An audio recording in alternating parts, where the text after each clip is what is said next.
फिर आप सभी साधुवाद के पात्र हैं कि आप सभी हमारी माताओं ने बहनों ने इस प्रोग्राम में आने के लिए टाइम निकाला, क्योंकि अगर आप ऐसे प्रोग्रामों में आएंगे ना तो आपको कुछ ना कुछ सीखने को मिलेगा। आप घर में रहेंगी, सिर्फ आलू के पराठे बनाएंगी, बच्चों की गैस धुलेंगी, हस्बैंड का खाना पैक करके देंगी, बच्चे का खाना पैक करके देंगी और आपका दिन उसी में कटवा। लेकिन आप अगर ऐसे प्रोग्राम में आते हैं तो आपको हमारे महापुरुषों के बारे में जानने का मौका मिलता है। फिर हम सब लोग एक ही कम्युनिटी के लोग हैं, एक ही विचारधारा के लोग हैं, तो हम लोग अब जो एक विचारधारा के लोग एक साथ मिलते हैं तो काफी पॉजिटिविटी भी हम सबके अंदर बनती है ना। क्योंकि अब देख के अच्छा लग रहा है कि देखो कितनी सारी माताएं बहनें हैं हमारे जैसी जो करवा चौथ का व्रत नहीं रखती हैं, जो पूजा पाठ नहीं करती हैं। अगर हम किसी चीज को छोड़ रहे हैं तो हमें पूर्ण छोड़नी पड़ेगी। बहुत सारे लोग कहते हैं कि जैसे कोई बात होती है और कहा जाता है कि हमारे घर में ये छोड़ दिया वो छोड़ दिया, अब ये चीज बची है। मतलब मैं थोड़ा सा अलग वे में बता रही हूँ तो आप समझ जाना मैं क्या कह रही हूँ कि हमने ये भी छोड़ दिया वो भी छोड़ दिया, ये चीज बची है ये छोड़ देंगे, धीरे धीरे सीख जाएंगे, यही बोल रहे हैं। तो लेकिन धीरे धीरे से क्या होगा जब आपके घर में 2 साल का बच्चा है, वो आपके घर में 7 साल का बच्चा है, तो धीरे धीरे के चक्कर में वो जो आपके जो सारी चीजें होती है बच्चे में ट्रांसफर हो जाती है। उस धीरे धीरे के चक्कर में ठीक है अभी वो देखना छोटा है वो छोड़ दीजिए, अभी तो कोई बात नहीं है कर लेंगे, धीरे धीरे सीखना है। ऐसा नहीं है धीरे धीरे बहुत सारे लोग कहते हैं वो धीरे धीरे बहुत चीजें हमें पसंद आता है। मैंने देखती हूँ गाँव में महिलाएं होती हैं, जैसे कि रास्ते में कहीं जा रहे हैं, अगर छोटा सा मंदिर मिल जाता है ना, मंदिर अगर 4 ईंट की रखी हुई होती है ना, एक ये खाते वाले ये मंदिर है, बच्चों से होती है, मैंने बहुत देखा है ज्यादा होती है। तो हमें अपने बच्चों को अपनी को पागल कहा था कि मैं किसी भी समाज की जो तरक्की है ना उसका अंदाजा इस बात से लगाया जा सकता है कि उस समाज की महिलाएं कितनी प्रगति की है। ये बहुत गहरी बात है। और अगर एक महिला अगर गुलाम होती है, मैं अपनी ये जो मेरी लाइन है, मैं इस लाइन को हर प्रोग्राम में रिपीट करती हूँ क्योंकि अपने आप में बहुत गहरी बात होती है। एक महिला अगर गुलाम है तो क्या होगा, परिवार गुलाम होगा, क्योंकि जैसे जैसी चीजें वो मानती है बच्चों को वैसे तो सिखाएगी ना। तो अगर एक महिला गुलाम है तो परिवार गुलाम होगा, परिवार गुलाम होगा तो समाज गुलाम होगा, और अगर समाज गुलाम होगा तो पूरा देश गुलाम होगा। वही दूसरी तरफ एक महिला है जो बाबा साहब को मानती है, बुद्ध को मानती है, ये सारे आडम्बरों से सारे पाखंड से परे है, बच्चे की पढ़ाई पर खाने पर अच्छी शिक्षा पर ध्यान देती है, कारण पर ध्यान नहीं देती है, पूरी आजाद है वो ना, और इन बात को फॉलो भी नहीं करती है। अगर ऐसी महिला के घर में कोई बच्चा पैदा होता है वो जैसी है वो वही वैसे संस्कार डालेंगे ना, जो उन्हें अपने करने को देंगे, हमें जो आता है दूसरे को वही तो देंगे। तो वो जो माँ होती है ना, एक आजाद होता है, अगर वो आजाद है तो उसका परिवार आजाद होगा, अगर उसका परिवार आजाद होगा तो समाज आजाद होगा, और होगा तो हमारा देश आजाद। तो उसी तरीके से जो हमने बाकी चीजें छोड़ी है और भी चीजें होती हैं पूरी करके वो भी छोड़ देनी चाहिए। अब क्या होता है हम लोग गाँव से उठ करके आ जाते हैं, हम लोग नौकरी के चलते हम शहर में शहर चलते हैं पता चलता है कि वो फलाना जाति का है, धर्म का है। अरे अच्छा, ये अम्बेडकर मानने वाला है, मतलब बाबा साहब जो सिंबल ऑफ नॉलेज सिखाते हैं, जिन्हें डिग्री का ज्ञान है, और उन्होंने इसकी तमाम महिलाओं को संघर्ष किया है, आजादी दिलाई है उन्होंने, अपने 4 बच्चे कुर्बान कर दिए, उन बाबा साहब को भी जिनकी कोई औकात नहीं है वो लोग भी बाबा साहब को बहुत बड़े गंदी तरीके से बोलते हैं, जो कुछ नहीं है बाबा साहब के सामने। तो वो लोग भी कहते हैं अच्छा है अम्बेडकर को मानने वाले हैं। अब आप लोगों को कैसा लगता है, मतलब आप लोगों को अपने पे भरोसा नहीं होता है, उनकी विचारधारा में भरोसा नहीं है, लेकिन दूसरे को रहता है, इसको पता चलता है। अब जैसे कि त्योहार आता है, ये रियलिटी है, ये मैंने बहुत जगह देखा है। मैं भी 2016 से समाज में काम कर घूम रही हूँ, तो मैंने भी बहुत चीजों को, बहुत लोगों को बारीकी से देखा है, इसलिए मुझे पता है चीजों का।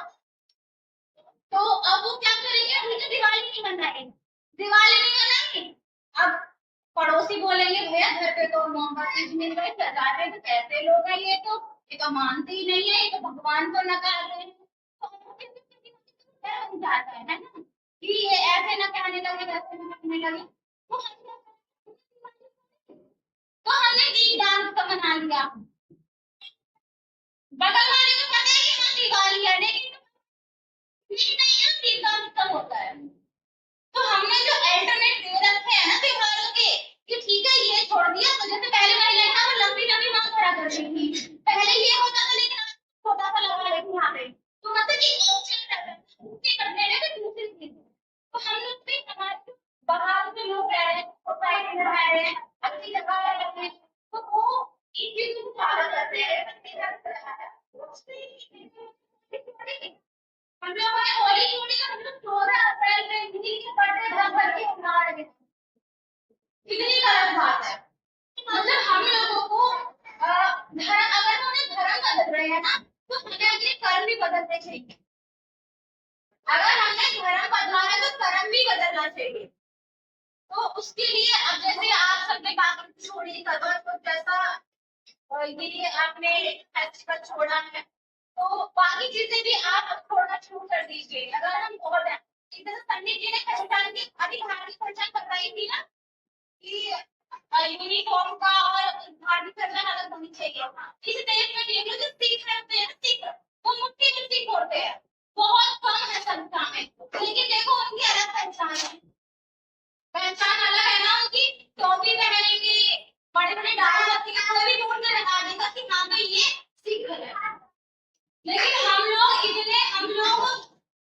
85% होने के बाद भी हम लोग अपनी अलग पहचान नहीं बना पा रहे हैं। हम लोग जागरूक तो हो रहे हैं, लेकिन हम लोग उस तरीके से बाबा साहब की बातों को, उनकी बातों को फॉलो नहीं कर रहे हैं जो हमें करनी चाहिए। और उसके लिए हमें क्या करना पड़ेगा, हमें जो बाबा साहब की किताबें लिखी है ना, हमें वो पढ़नी पड़ेगी। जो बुद्धि ने कहा हमें वो करना पड़ेगा। आप धर्म पढ़िए, बाबा साहब की आप लिखी किताब पढ़िए, सबसे पहले पढ़ना शुरू करती है। क्योंकि ज्यादा समय के नाम से संक्षिप्त में जो होता है उनका जीवन परिचय होता है, उसको आप पढ़ लीजिए। आप भी पढ़िए, अपने घर की लड़कियों को, अपने रिश्तेदार में बताइए कि ये जरूर पढ़ें। उससे हमारे लिए क्या कर रहा है, किन किन परिस्थितियों से गुजरे हैं, आप वो तो पढ़ना शुरू कीजिए। जब आप बाबा साहब के संघर्ष को पढ़ेंगी ना, देखेंगे कि बाबा साहब ने किस किस खास से हम लोगों को निकाला, इतनी मुश्किलें थी, तो उस टाइम करती थी। उस टाइम पे आज के टाइम में संविधान है, लेकिन उसके बाद भी आज हमारे समाज के लोगों को पानी नहीं पीने दिया जाता है। आज भी उनको राजस्थान में एमपी में शादियां होती है, उनको घोड़े में नहीं बैठने दिया जाता है। आप सुनते होंगे ना, सोशल मीडिया पे सभी लोग देखते होंगे, आज भी हमारे समाज में जाति देखते हैं। कहीं भी कर लो आप, फलाना दलित स्कूल जाती हुई दलित छात्रा के साथ में रेप, आसान घटना, क्या कभी किसी और जिस तरीके से वो आपकी समाज की बहन बेटियों का नाम है तो उछाल दे, दलित लड़की का रेप, दलित लड़की का रेप, क्या कभी ऐसी किसी स्वर्ण महिला के लिए आपने शब्दों का यूज किया है? मतलब ऐसा देखा है एक समाज की बहन बेटियों को इस तरीके से उनको छाला हो। तो सोचो ये जो सम्मान है ना, ये सम्मान की लड़ाई हम लोगों को मिलकर लड़नी पड़ेगी। सम्मान की लड़ाई हमें मिलकर लड़नी पड़ेगी। साथ ही साथ में हमें अपने इतिहास के बारे में भी जानकारी होनी चाहिए, क्योंकि जो कौन जानती है तो वो इतिहास बना बनी सकती है। एक उनके घर में बच्चा पैदा होता है, एक उनके घर में बच्चा पैदा होता है, उसे बोलना नहीं, वो माँ वो ऐसे नहीं बोल सकता, क्योंकि तुम बच्चे की बोलने की जो स्टेज स्टार्ट होती है ना, वो पहले दो वर्ड बोलता है, डा डा डा मामा माँ बाबा, इस तरीके से बोलता है दो शब्द। फिर बच्चा 4 शब्द बोलता है, 4 से फिर वो 8 शब्द पे आता है। इस तरीके से बच्चे का जो लैंग्वेज डेवलपमेंट है वो होता है। लेकिन उनके घर में बच्चा पैदा होता है तो वो लोग पहले सिखा देते हैं, भैया ए फॉर आरक्षण, ए फॉर अम्बेडकर खराब है। स्वर्णों के घरों की आपकी जो उम्र है ना, ये आप इस उम्र में और उनके घर का 18 साल का बच्चा, आप उससे हार नहीं पाओगे बहस में। इतना जहर, इतना नफरत उनके अंदर, आरक्षण के खिलाफ इतना फूट फूट कर उनको भर दिया होता है ना, बहुत ज्यादा। हम लोग के सरनेम को देख के भी अंदाजा लगा लेते हैं, अच्छा ये तो आरक्षण वाले हैं।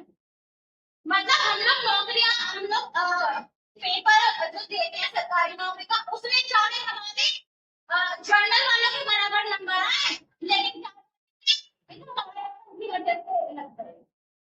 यही बोला जाता है। अरे हमारे घर में बच्चा पैदा होता है, हाथ जोड़ ले, पूजा कर लिए, ये सारी चीज सिखाते हैं कि अगर आप अपने बच्चों को A for Ambedkar, B for Buddha, C for Chhatrapati नहीं बताओगे तो वो कितना अच्छा रहेगा, और बताओगे तो आप उसको। जब उनका बच्चा ए फॉर आरक्षण खराब है, ठीक है, संविधान कॉपी किया हुआ है, ये सब चीजें तो सीख सकते हैं कि आपका बच्चा A for Ambedkar, B for Buddha, C for Chhatrapati नहीं सीख सकता? सीख सकता है ना। और दूसरी बात, हम जो ये अपने जो हमारे पास जो पैसा है, या जो भी पहले, तो अगर हम में से ऐसा बहुत ही कम लोग होंगे जिनके दादा बाप दादा बहुत ज्यादा रईस शादी होंगे, है कि नहीं? तो मेहनत मजदूरी वाले लोग ही हैं हमारे, जो बुजुर्ग हैं, वो मेहनत करके मजदूरी करके यहाँ तक हम लोगों को काबिल बना है कि हम लोग यहाँ तक पहुंचे हैं। तो अभी क्या, तो पहले वो चीज थी, मतलब गरीबी देखी है हमारे जो वो है ना, दादी दादा, उनके मम्मी पापा, उन लोगों ने बहुत गरीबी देखी है। तो वहां पे पैसा बहुत कम होता था, ठीक है, उसी उसी के अभाव में, कम पैसे के अभाव में बच्चे शिक्षा से वंचित रह जाते थे, और भी उनको फैसिलिटीज नहीं मिल पाती थी। लेकिन आज हमारे पास में सारी चीजें हैं, फिर भी हम बच्चे की मिल्क सेहत पे ध्यान नहीं रख रहे हैं। हम दूध को, घी को एक पत्थर के ऊपर वेस्ट कर रहे हैं। अब आपके भूखे रहने से आपके पति की उम्र कैसे लंबी होगी? इसका तो रेशनल नहीं है। आपका पति अच्छा खाएगा, आपका पति एक्सरसाइज करेगा, नशे से दूर रहेगा। ये जो होता है ना, जो नशा होता है, शराब, जुआ, बीड़ी, ये सारी चीजें जो होती है, इन सबसे दूर रहोगे तो आपकी तो उम्र वैसे भी काफी, जो आपका लाइफ है वो काफी एक्सटेंड हो जाएंगे। तो उन चीजों से आपकी जो उम्र है वो बढ़ेगी।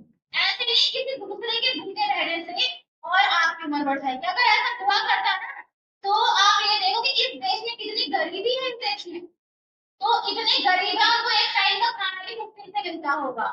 आज भी ऐसी सिचुएशन है हमारे देश में। मतलब अगर हम लोग अच्छे बन गए हैं, हम लोग सक्षम बन गए हैं, तो इसका मतलब ये नहीं है कि हम हो गए। कहते हैं अखबार को छोड़कर, अगर हम अगर ठीक है, तो मतलब ये नहीं कि वो सब ठीक हो गया। अगर अगर मर्यादा अम्बेडकर के सामने शोषण नहीं हो रहा है, उसको नहीं कोई वो कर रहा है, तो इसका मतलब ये नहीं कि पूरे समाज के सामने शोषण नहीं होता है, ऐसा नहीं होता है। अब हम लोग स्कूल में भी रहे हैं, कॉलेज में भी गए हैं, हम लोग जॉब में भी गए हैं, हर अच्छे बुरे लोग में रहे हैं, लेकिन किसी के हम जागरूक थे ना, हम जागरूक थे तो किसी की हिम्मत आज तक मेरा टुकड़ करने की नहीं हुई। लेकिन जितने हम डरे डरे से, दबे से, सहमी से एक तरफ रहते हैं ना, सबसे उतना ही ज्यादा लोग हावी हो जाते हैं। इसलिए और आप भी अपनी जो व्रत वगैरह होता है ना, भूखे रहने को छोड़ के अपना शारीरिक अपने आप को मजबूत बनाइए ना, शारीरिक भी मजबूत है कि आपको देख के भी कम से कम सामने वाला शोषण करने से पहले सोचे। अब आप एक BMW में घूम रहे होते हैं, कार में घूम रहे होते हैं, ठीक है, आपका शरीर अच्छा खासा है, लेकिन एक फलाना आदमी जो साइकिल पे है, अगर वो आपको ठोक दे, उसको पता चलता है कि भाई ये तो नीची जाति का है, वो देखो तो कुत्ते के बराबर आदमी कैसे भारी हो जाएगा, सीना तोड़ के दिखाएगा आपको। हकीकत है ये। तो आपको अपना फिजिकली भी आपको इतना फिट बनाना है, फिजिकली, मेंटली, फाइनेंशियली। और फाइनेंशियली आप तो अपना जॉब करिए, कोई बिजनेस करिए, साथ में जो आपकी जो पार्टनर में जो पैसा वेस्ट करते हैं ना, वो करने से आप बचिए। उसको अपने बच्चों पे, अपने घर पे, खुद पे, पतियों पे, घर के बाकी फैमिली मेंबर पे उस चीज पे लगाइए। उस चीज का आपको बेनिफिट भी मिलेगा। लेकिन आप पत्थर पे वेस्ट करोगे तो उसका कुछ नहीं। और फिर अब टाइम काफी हो चुका है, अभी संदीप जी ने कहा 2 मिनट बोल के आधा घंटा ले लिया, मुझे काफी टाइम हो गया। अभी हमारे और भी साथी बैठे हुए हैं, कभी फिर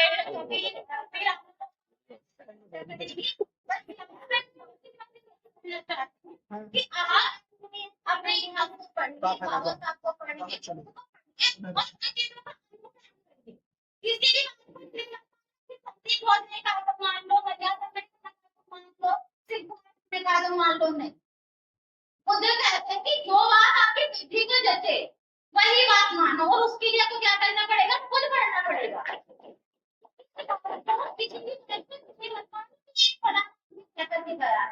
आप खुद पढ़ो, आप खुद चीजों का सही है क्या गलत है, आप पढ़ के देखो, फिर देखना क्या किसने गलत बातें लिखी हुई है। हम पंचशील पढ़ते हैं, हम कि ठीक है मैं कभी चोरी नहीं करूंगा, कभी क्या ये गलत बात है? मैं झूठ नहीं बोलूंगा या बोलूंगी ये कोई गलत बात है? मैं नशीली चीजों से दूर रहूंगा, क्या ये कोई गलत बात है? मैं किसी पराये पुरुष के साथ या महिलाओं के साथ में उस तरीके से रिश्ता नहीं रखूंगा जो पति या पत्नी के साथ में, क्या ये गलत बात है? तो ये जो चीजें हैं, जो सारी चीजें बुद्धिज्म में अच्छी है, तो उन्हें मानने में क्या दिक्कत है? लेकिन जहाँ कोई तालमेल ही नहीं है कि भूखा रहने से आदमी की उम्र लंबी होती है और 9 दिन भूखा रहने से ये होता है, एक व्रत भी तो होता है ना, सुना होगा गाँव के लोग जानते होंगे कि बेटों के लिए रख लो तो बेटे की उम्र लंबी हो जाती है। बहुत सारी चीजें हैं, फिर बेकार की बातें मानने से अच्छा अपनी चीजों को फॉलो करिए, अपनी संस्कृति को आगे बढ़ाइए, वरना आपकी संस्कृति तो धीरे धीरे वैसे ही बुद्ध का भी ना ये लोग ब्राह्मणीकरण करते जा रहे हैं। आपने देखा भी होगा, आप जो धर्म की जो बुक छपती है, जो इन लोगों के प्रकाशन से छपती है स्वर्णों के, उनमें बहुत चीजें चेंज तो हो गया आती है। तो इसलिए आप चीजों को पढ़िए, एनालाइज करिए, फिर उनके हिसाब से दोस्तों को डिस्कस करिए, घर में डिस्कस करिए, अपने बच्चों को बताइए। और एक बहुत जरूरी बात, हम जो संस्कार की बात कर रहे थे, जब आपके घर में कोई भी जन्मदिन होता है ना, जन्मदिन होता है, आपकी एनिवर्सरी होती है, ठीक है, या कोई भी त्योहार होता है, बुद्ध पूर्णिमा होती है, आपका 14 अप्रैल होता है, या आपका माता सावित्रीबाई फुले का जन्मदिन होता है, ज्योतिबा फुले का जन्मदिन होता है, बहुत सारे इवेंट्स होते हैं। तो ये सारी जो चीजें आपकी जो ये फेस्टिवल्स होते हैं ना, आप अपने घर में कम से कम बुद्ध वंदना वगैरह करना शुरू कीजिए, ताकि आपके बच्चे उन चीजों को देखे, उन चीजों को सीखे। मेरी बेटी 4 साल की है, वो 5 साल की अभी हुई है अगले सितंबर में। आप उसको पूछोगे वो एक एक चीज बहुत अच्छे से बता देती है, क्यों? क्योंकि वो हम लोगों को बचपन से देख रही है कि हमारे बच्चे कैसे हैं, हमारे मम्मी पापा ऐसे हैं, उनको बाबा साहब के बारे में चीजें सुनती है, तो अभी से चीजें पता है। अब हमें फ्यूचर में जाके बच्चे की मेहनत करने की जरूरत नहीं, क्योंकि बच्चा जो देखता है ना, बच्चे वही सीखता है। हम कुछ गलत करेंगे लेकिन अपने बच्चे को सही करने के लिए बोलेंगे, वो नहीं करेगा जब तक आप करके नहीं दिखाएंगे। तो इसलिए आप अपने घर में बुद्ध वंदना कीजिए, अपने संस्कार को स्थापित कीजिए, उस चीज से आपके बच्चे में बहुत ज्यादा परिवर्तन होगा। तो इसी के साथ में जय हिंद सबको।